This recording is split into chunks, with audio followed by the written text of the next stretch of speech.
Hi, I'm Avery Collins. I'm 35 years old, and I'm a Marine Corps veteran. It's a perfect Saturday morning, and I'm standing in front of my closet like I'm prepping for battle. In a way, I am. My younger sister Claire Dalton's baby shower is today, and I already know what I'm walking into. Judgmental smiles, subtle digs, and mom's passive-aggressive commentary. Classic family gathering. On the hanger, a simple day dress looks harmless enough. I lift it, hesitate, and hang it back.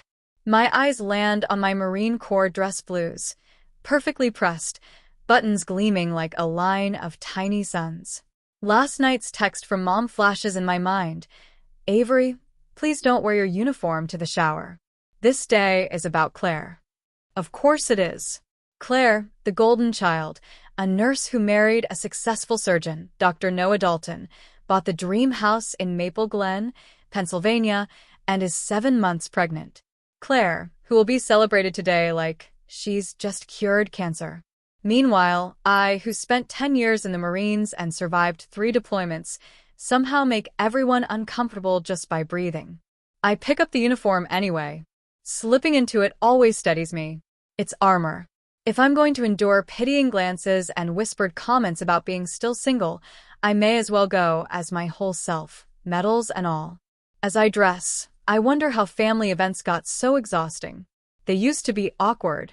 Since I turned 30, they've become interrogation rooms. Anyone special in your life?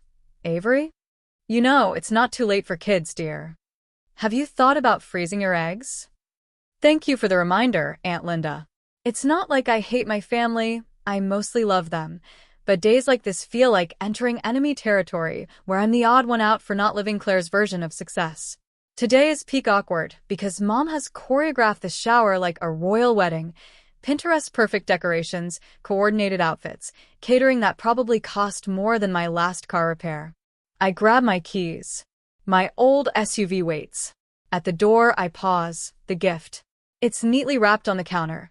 An ergonomic baby carrier, the kind every blog swore by when I panic Googled last night out of guilt. Will Claire even appreciate it?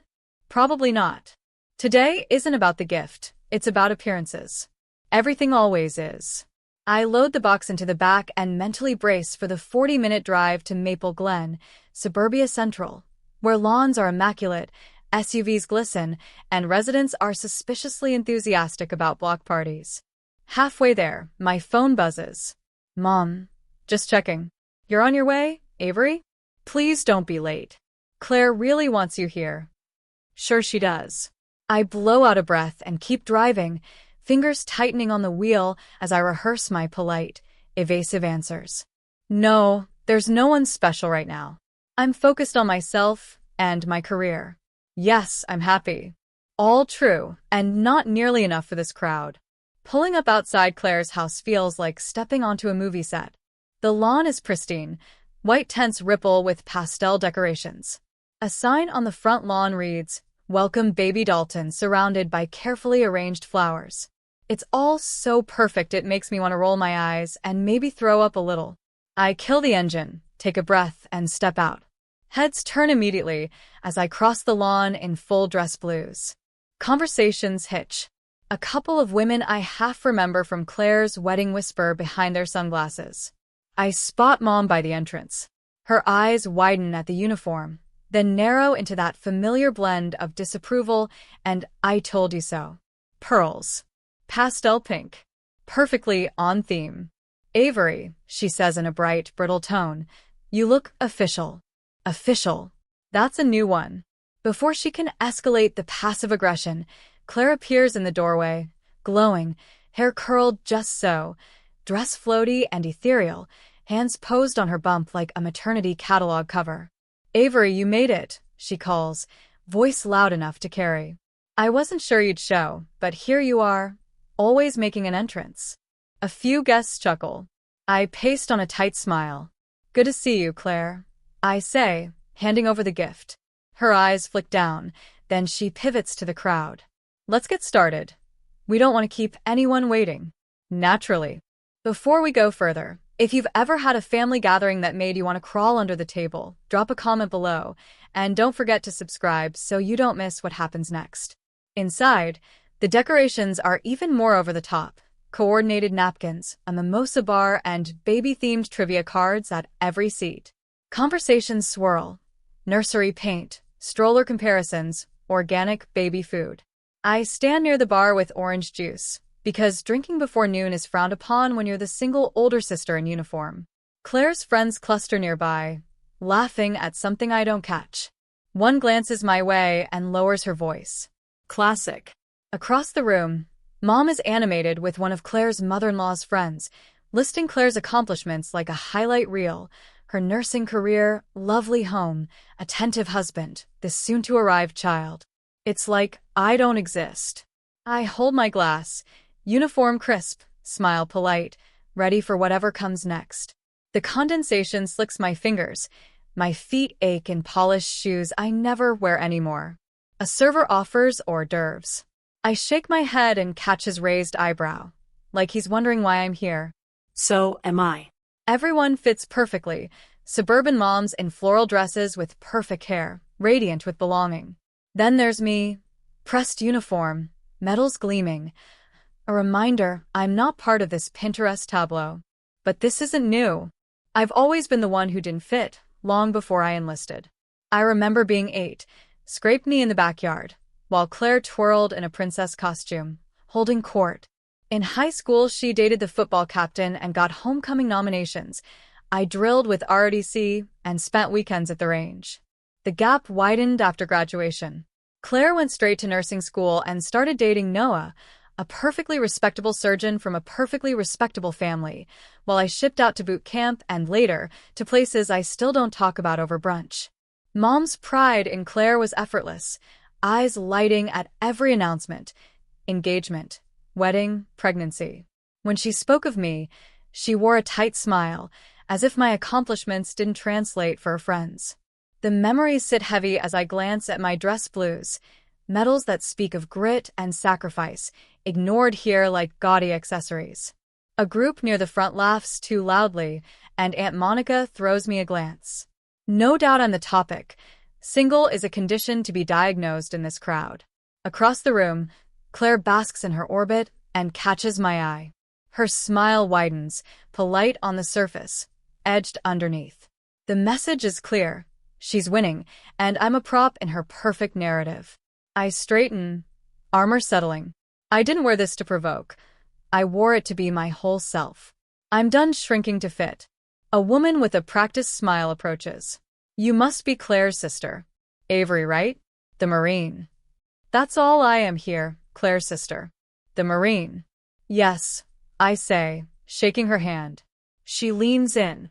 You look so serious in that uniform. Aren't you hot and all that? I smile, controlled. It's not so bad. I've worn it in 120-degree desert heat. Her smile falters. She excuses herself. Mom reappears, adjusting a napkin like she's too busy to meet my eyes. I wish you'd chosen something lighter, dear. It's such a warm day. I hold her gaze. This is who I am, Mom. A tight smile, she turns to greet more guests. No approval, no pride, just that pause before moving on. I drift toward a quieter table and watch Claire float from circle to circle, thriving in curated perfection. I feel unexpectedly calm. My decision to wear the uniform wasn't about them. It was about me. Sunlight spills through the patio doors. I won't hide. I won't slip out early. I'll be present, even if they don't know what to make of me. The polite drone swells. Claire's friends hover by the gift table, eyes flicking toward me while pretending to discuss swaddles and organic diaper creams. I can hear their unspoken questions. Why is Avery still single? What's with the uniform? What's wrong with her? Claire meets my gaze again, smile almost sweet, triumph glinting. For her, today isn't just about motherhood. It's about demonstrating supremacy in front of every cousin, friend, and acquaintance. Aunt Monica drifts over with finger sandwiches and a too bright smile. So, Avery, how long are you planning to stay in the military? I imagine it's hard to meet someone with all that moving around. I keep my smile tight. I'm out now. Been back for over a year. Her brows jump. Oh. Well, I'm sure it's only a matter of time before you meet a nice man and settle down. You're still young enough, after all. The still lands like a dart. I sip my drink. Across the room, a chorus of laughter rises around Claire. She raises her voice just enough to carry. Guess who's still single, even after all these years? The room stills for a beat. A few friends cover smiles. Heat burns my cheeks, but I don't drop my gaze. My fingers tighten around the stem. Condensation prints little circles on the tablecloth. Mom, standing nearby, adds without missing a beat, Claire certainly made good choices. She found a wonderful husband, settled down, and will soon give us our first grandchild. Her proud smile is aimed squarely at Claire, as if I'm invisible, except when I'm needed as the other sister, the one who didn't get it right. Small talk resumes, like Claire's jab was harmless fun. Glances slide over me, whispers soften just enough to pretend they're not about me. I keep my chin up, seething inside. I want a line sharp enough to wipe the smug off Claire's face, but that would only feed their narrative. Avery is too intense, too defensive, too much. I breathe deep. Let them think what they want. I didn't come for their approval. The performance continues, exaggerated gasps over a tiny designer onesie. I drift nearer to the gifts and catch a murmur. Such a shame Avery hasn't settled down yet. Another replies, maybe she's too independent for her own good. They either don't know I can hear or they don't care. The polite isolation is worse than open hostility. I glance at the French doors cracked to the garden. Tempting. But I won't give Claire the satisfaction of seeing me retreat. A cluster of older relatives orbits Mom, who is, as usual, reciting Claire's highlights, her career, her home, her husband, the baby. Not one word about me, nothing about my service, deployments, commendations. I'm standing in full uniform, and it's like I don't exist unless I'm a punchline. Fine. If they insist on seeing me as the other sister, they won't get to define me on their terms. I adjust my cuffs. The medals catch the light. Laughter swells again. Applause follows as Claire holds aloft a baby blanket like a trophy. I feel my mouth curl into a faint, knowing smile. They can laugh. I'm still here. I pretend to study a centerpiece, ears tuned to the room. There's a particular hush that falls when you know you're the subject. The tension sticks like humidity. Claire's bright voice carries again. Everyone always said Avery would be the first to settle down. She trills, eyes sweeping the room before flicking toward me. But here I am, married, pregnant, and she's still, well, single as ever.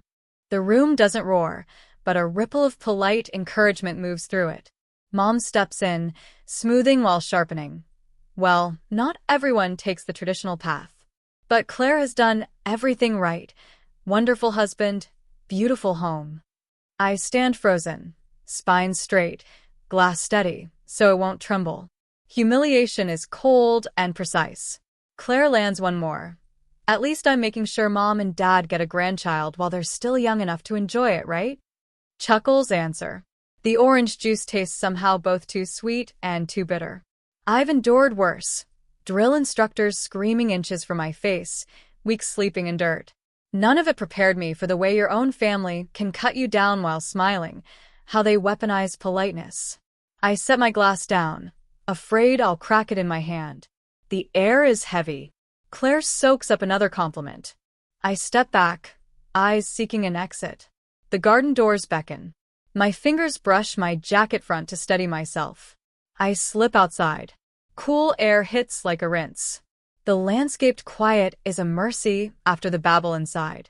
I find a bench under a small tree, sit, and finally let out a long breath. My chest is tight. My jaw aches from clenching. I'm angry, not just at Claire, but at myself for thinking I could come here and blend in. I knew better. I've always known better. It isn't just today. It's years of this dynamic, being the other sister. I sit on the wooden bench beneath the small tree and let the quiet finally reach me. The cool air cuts through the heaviness I carried out of the house. For a long moment, I do nothing but breathe, slow, deliberate, like I'm back on a range steadying my hands between rounds. My chest feels tight, My jaw aches from clenching through smiles. I'm angry at Claire for turning me into a punchline in my own family, and I'm angry at myself for thinking I could blend in. That one polite afternoon might be different. I knew better. I've always known better. This isn't about one baby shower. It's the accumulated weight of years, of being measured against a template I never chose. 8-year-old me with a scabbed knee while Claire twirled in tulle. High school me running drills while Claire floated through pep rallies. 20-something me boarding planes to places no one in that living room wants to picture, while Claire ticked every box that photographs well. Somewhere along the way, I became the lesson relative, proof, to them. That grit is admirable until it doesn't come wrapped in a pastel bow. My eyes sting. I blink hard, swipe away the dampness before it can turn into anything more. It's not heartbreak. It's grief for the version of family I wish existed. The one where my medals aren't treated like a party foul, where my uniform doesn't make people lower their voices. I press my palms against my knees until the urge to laugh or cry, either would do, passes. The sounds from inside carry across the patio, a little chorus of gasps, timed laughter, the rustle of tissue paper. Someone says Claire's name like it's a brand new word, and another round of applause follows. The script writes itself in there: perfect host, perfect home, perfect future. I'm not jealous of the life Claire chose. I'm exhausted by the assumption that mine is a cautionary tale just because it's different. I look down at my dress blues, at the crisp line of the sleeve, the shine I buffed into those buttons before I left the house. I didn't wear this to steal attention. I wore it because it is me, because walking into a room that edits me down to still single and too intense feels survivable when I refuse to edit myself.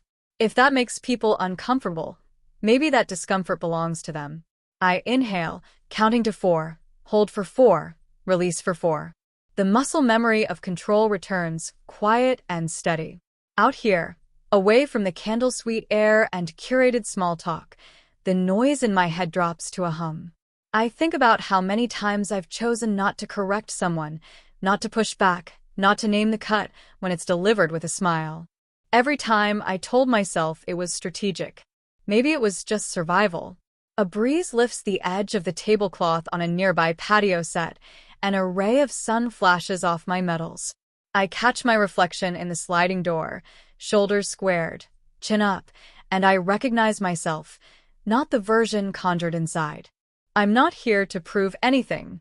I'm here because family, messy, imperfect, infuriating, still matters enough to show up. And because I meant what I told myself before I walked in, I won't hide. I won't shrink. Not today. The laughter swells again. Another gift must have landed well. I let the sound wash past me. Maybe I'll sit here 2 more minutes. Maybe 5. Long enough to let my heartbeat settle back into its normal rhythm. Long enough to go back in on my terms, not theirs. I smooth my jacket front, feeling the familiar weight settle like armor. No, not to fight them, just to protect the space I carved out for myself. I breathe once more, slow and full, and fix a small, private smile that belongs only to me. Whatever happens when I step inside again, I know who I am. That has to be enough, today and every day after. It wasn't just today. It was years of this dynamic, being the other sister who never checked the right boxes. Military career? Impressive, sure, but not relatable to them. Independent and unmarried? Tragic. No children? A cautionary tale. All those judgments swirled in my mind, sharpened by Claire's smug tone and Mom's subtle jabs from earlier. I focus on the sound of the wind through the branches above me, grounding myself like I used to in the field when things got too loud. Deep breaths, eyes fixed on one point. Slowly, the tension eases, until I hear footsteps crunching on the garden path behind me. I half expect one of my relatives to come over with a pitying smile and the dreaded, "Are you okay, dear?" Instead, it's a boy, 7 or 8 years old, with a mop of dark hair and bright, curious eyes. He stops a few feet away and studies me without hesitation. "Are you sad?" he asks, blunt and honest. I let out a breath, almost a laugh. "Maybe a little," I admit. "What makes you think that?" "You look like my dad when he's sad," he says matter-of-factly. You sit like that too. I offer him a small smile, touched by his straightforwardness. What's your name? Ethan, he says proudly, sticking out his hand like a little adult. I shake it, firm, not the limp kind people give kids. Nice to meet you, Ethan. He nods. I'm supposed to be inside, but it's boring in there. I grin. I get that. Before we can continue, a deeper voice calls from behind the hedge. Ethan, where'd you go? A tall man in full Marine Corps dress blues steps into view. His uniform is immaculate, posture relaxed but authoritative. I recognize the quiet confidence instantly. It's the kind you can't fake. When he sees Ethan with me, he relaxes. There you are. You can't just wander off. I wasn't wandering, Ethan protests. I was talking to her. She's sad. The man's gaze meets mine, and for the first time today, I see genuine concern in someone's eyes. Not curiosity, not judgment, just empathy. He steps forward, offering his hand. Colton Hayes. I take it automatically. Avery Collins. Recognition flickers in his eyes at my name. Claire's sister, right? I can't help it, it slips out. Unfortunately. He chuckles, a low, warm sound that somehow feels reassuring. She mentioned you. I raise an eyebrow. All good things, I'm sure.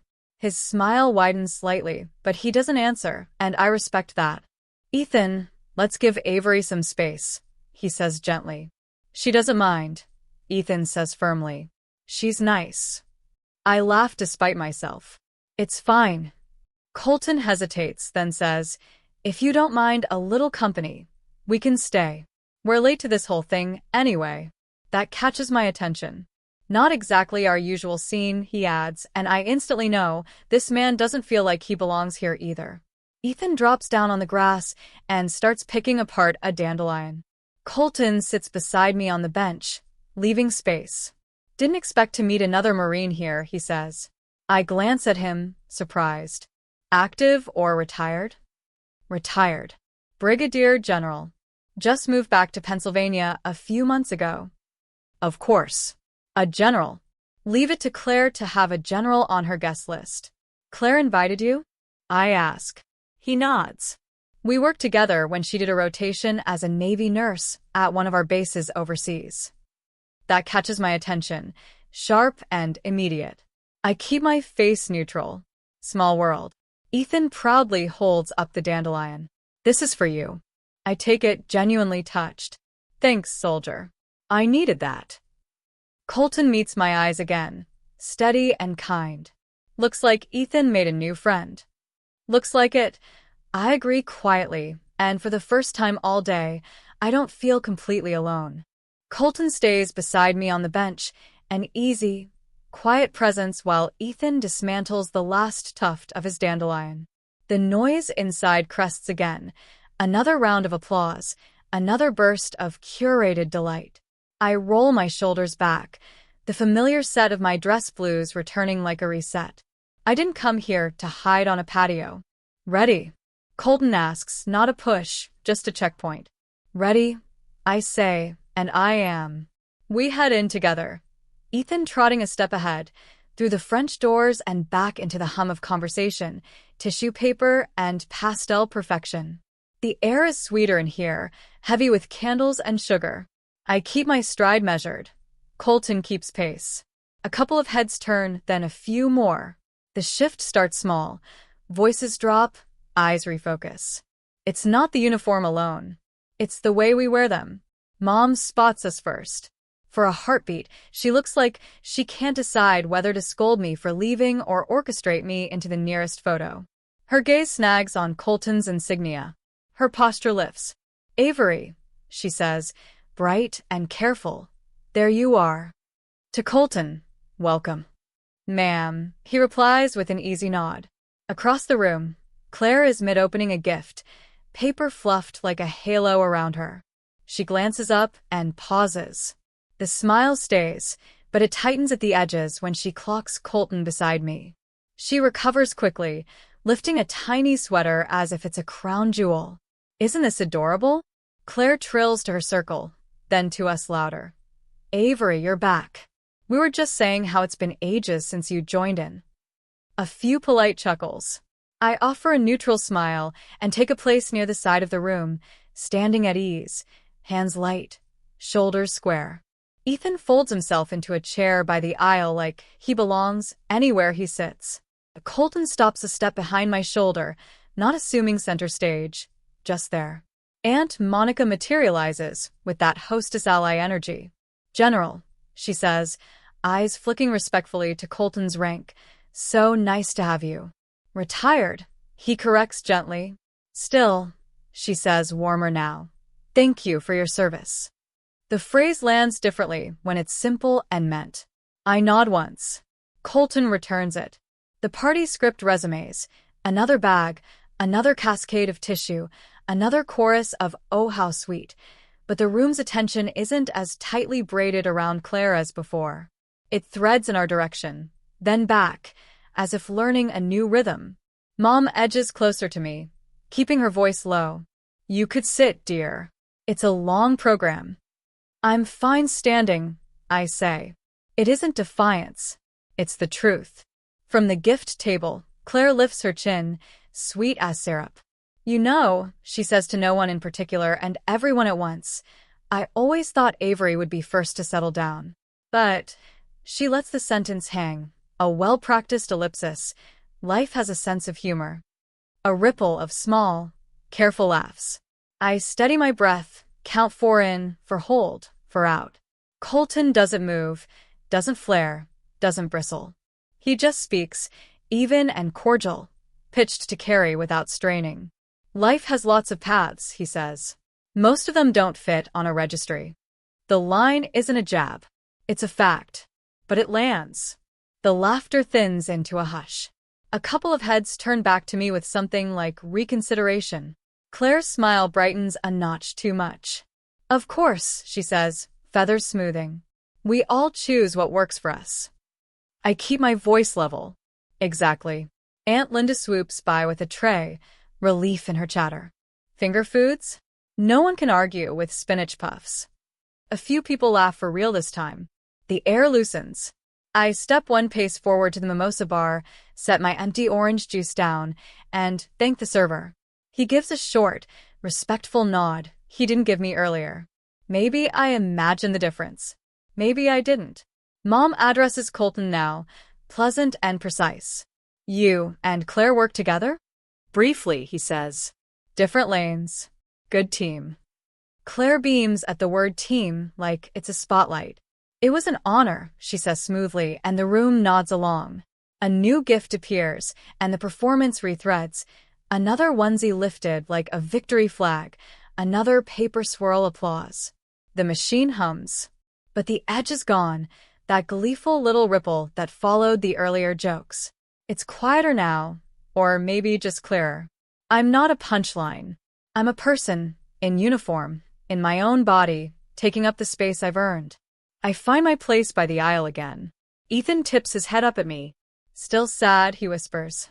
"Not right now," I whisper back. He nods, satisfied, and returns to guarding a second dandelion he must have smuggled in from the patio. Across the room, Mom watches me for a fraction longer than usual, like she's searching for something she misplaced, and then looks away, busy with a guest. It's not a revelation. It's not an apology. It's a beat I haven't seen before. Claire keeps her glow intact. She's good at this. She opens the last present with practiced delight and thanks everyone with a soft, public-voiced gratitude. Phones rise for photos. I let mine stay pocketed.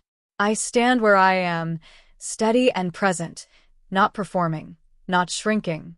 The photographer, someone's cousin with a DSLR, asks for family by the mom-to-be. The crowd reshuffles. Mom gestures. "Avery over here." It's efficient, not effusive, but I step into frame on Claire's left, Mom on her right.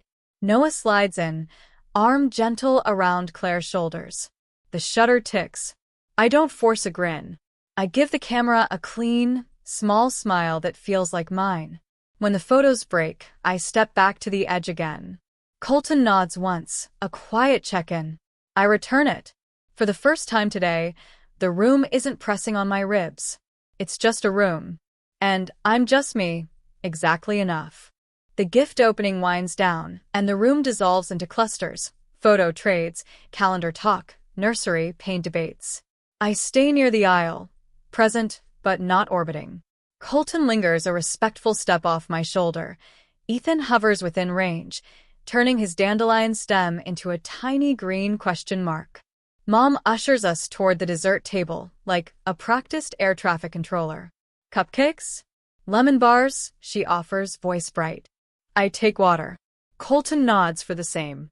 Claire glides over with Noah at her side, that curated hostess smile firmly in place. General? Oh, retired, she corrects smoothly. I'm so glad you could make it. It's been ages. Good to see you, Colton says, even and cordial. Congratulations. Noah beams. Thank you. We're excited and grateful for everyone here. He looks genuinely kind. I don't hold that against him. There's a beat where the four of us stand in a little bubble of polite closeness. I can feel Mom orbiting just outside it, ready to smooth anything that isn't glossy. I keep my voice neutral. You two work together? Claire nods. Practiced.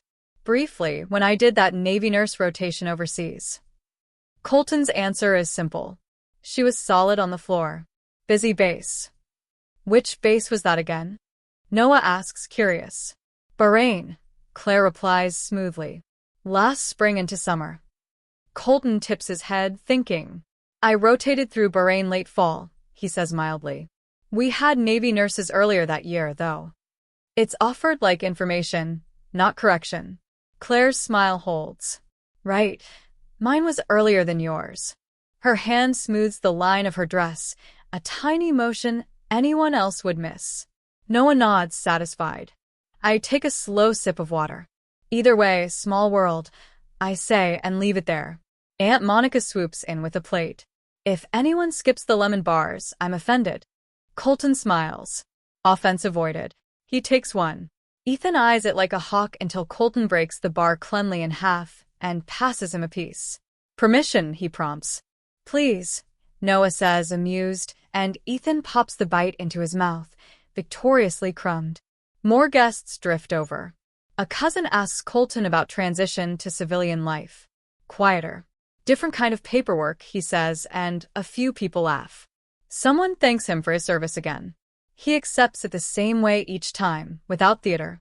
Mom touches my elbow. You look very composed, she says softly, like she's testing a new language. I am, I answer. The conversation eddies. Claire recounts a story from her rotation, tiny details polished by retelling, long nights, triage moments, teamwork. She's good at it, and the room relaxes into listening. Near the end, Noah asks, was that before or after your sister's last deployment homecoming? The smallest pause. Claire's eyes flick to mine, then back. Before, she says, warm, certain. And then after. The crowd chuckles at her own contradiction. She turns it into a joke about losing track of time during shifts. The moment passes. Most people don't hear the seam. I do. Maybe Colton does.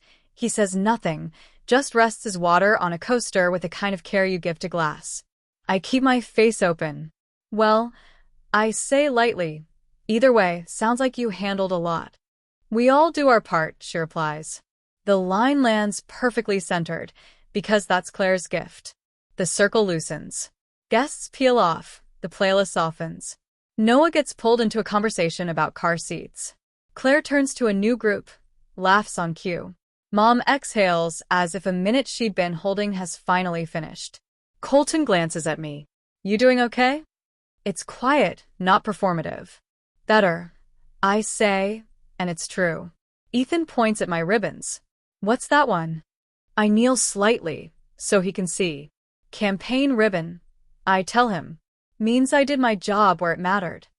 He nods like that's the only definition that should exist. Cool.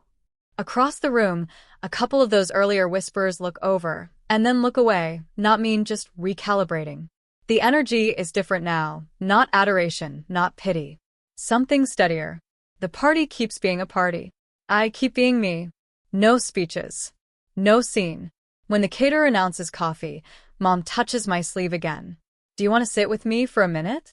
It's not an order. It's a request I didn't expect to hear today. I nod once. Sure.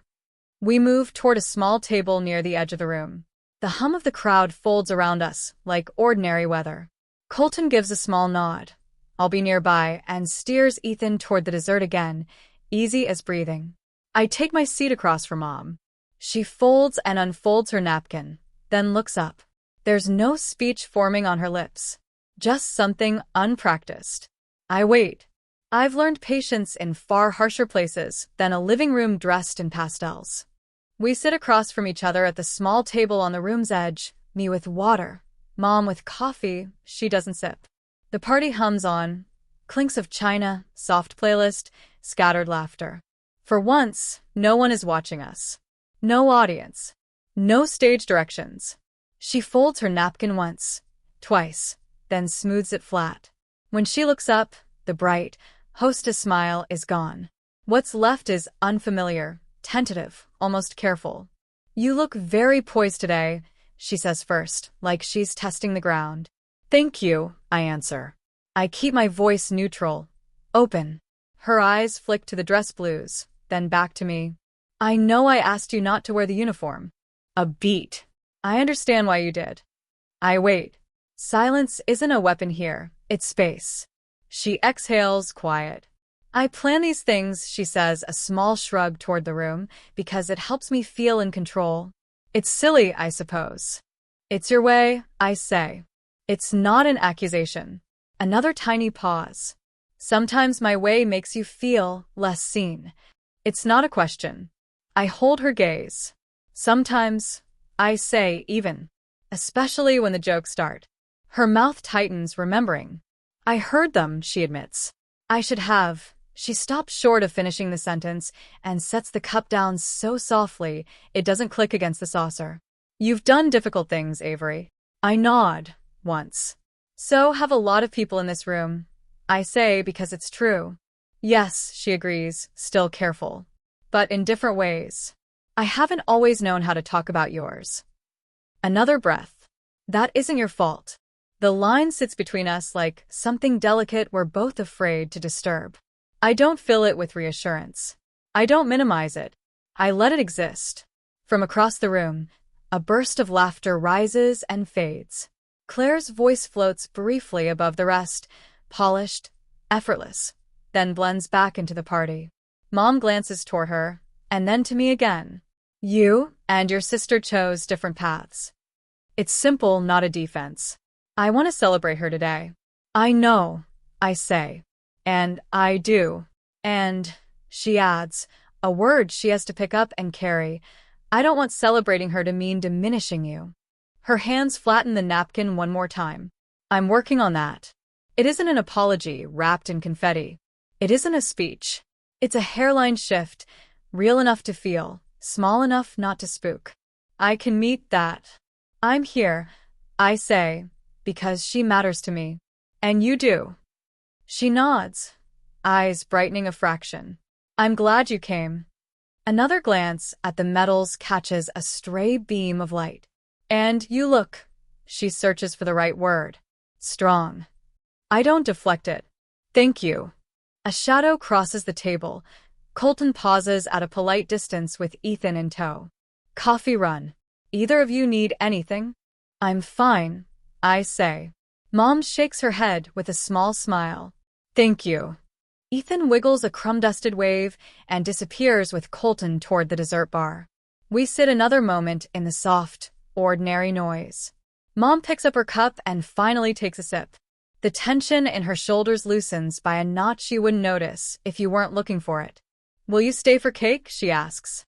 I will, I say. It's not a treaty. It's not a surrender.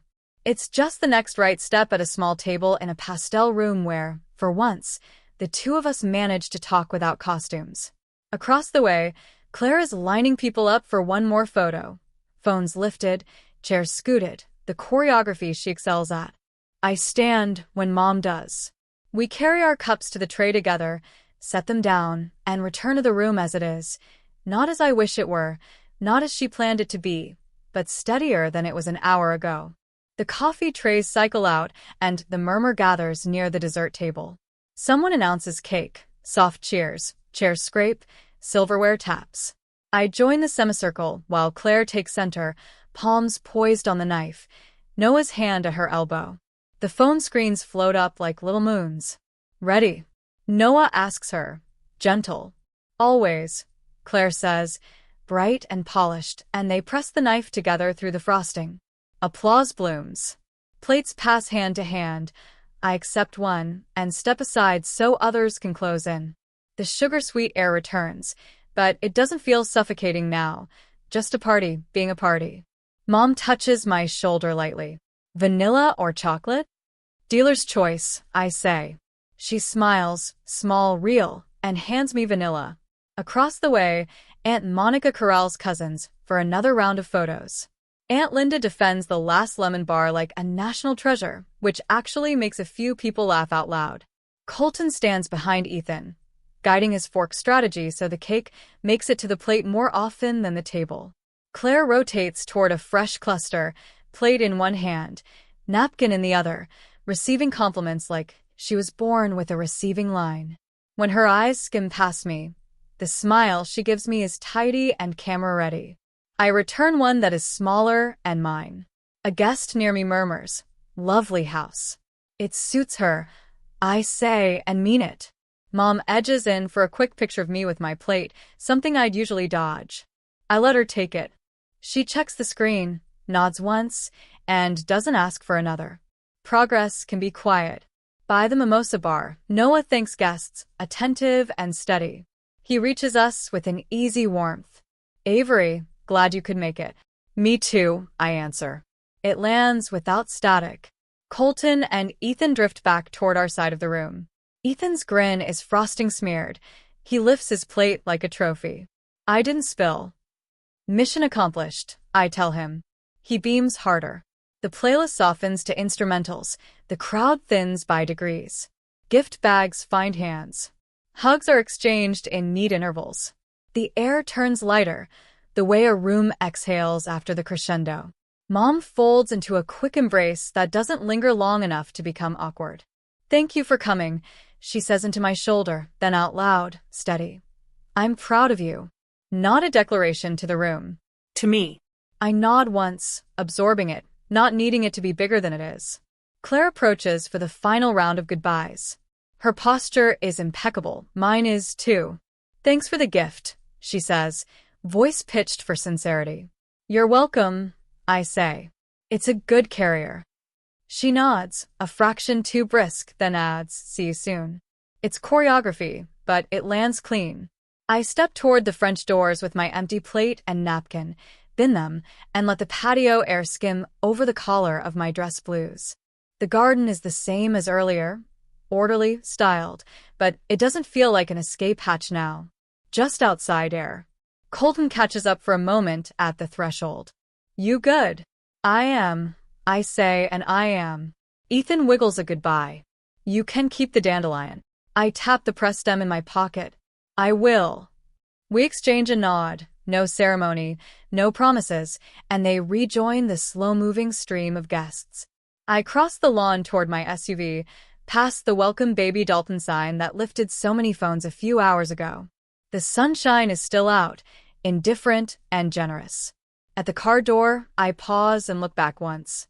Through the tent's open side, I can see Mom adjusting a ribbon, Noah stacking plates, Claire laughing for someone else's video, Aunt Linda triumphantly guarding an empty platter, Aunt Monica narrating her own cleanup like a sportscaster. It's all exactly what it looks like. And it doesn't have to define me to still be part of my life. I open the door, slide in, and rest my hands on the wheel. The uniform sits on my shoulders the way it always has, familiar weight, quiet strength. I didn't come to win anything. I came to show up as myself and stay that way.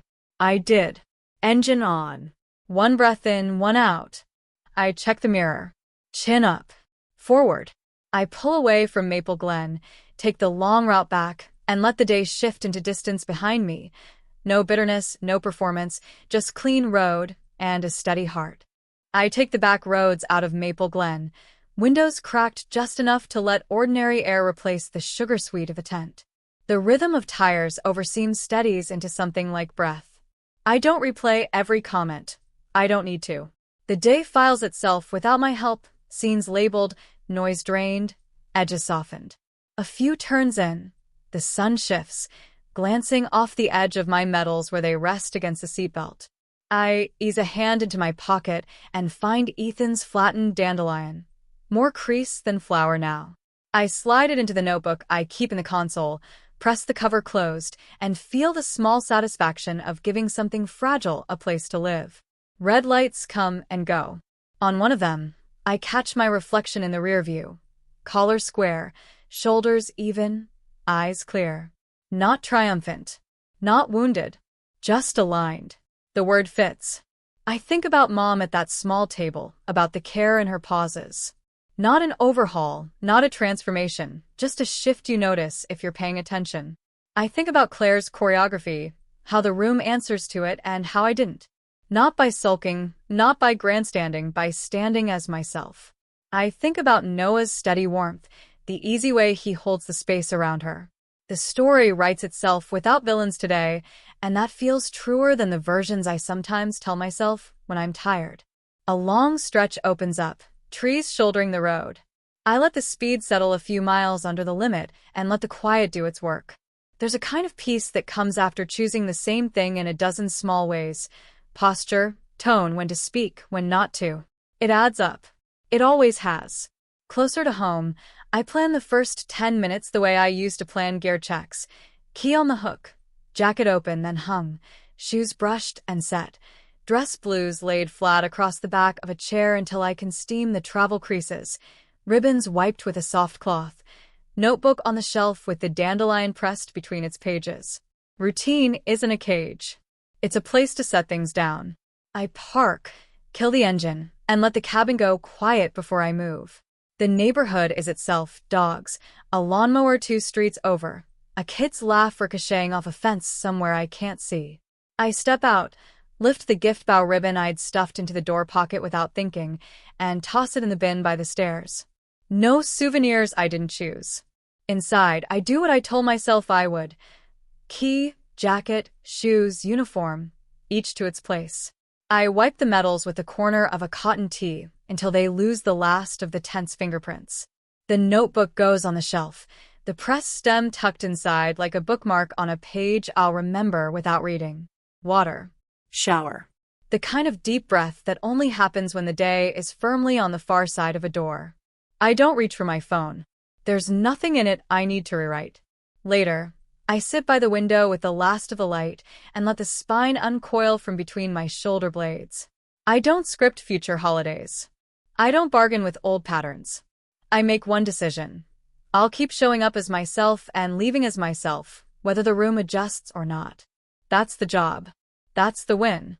When darkness finally smooths the edges outside, I stand, flip off the lamp, and feel the simple gravity of home pull me cleanly into the next thing. Rest.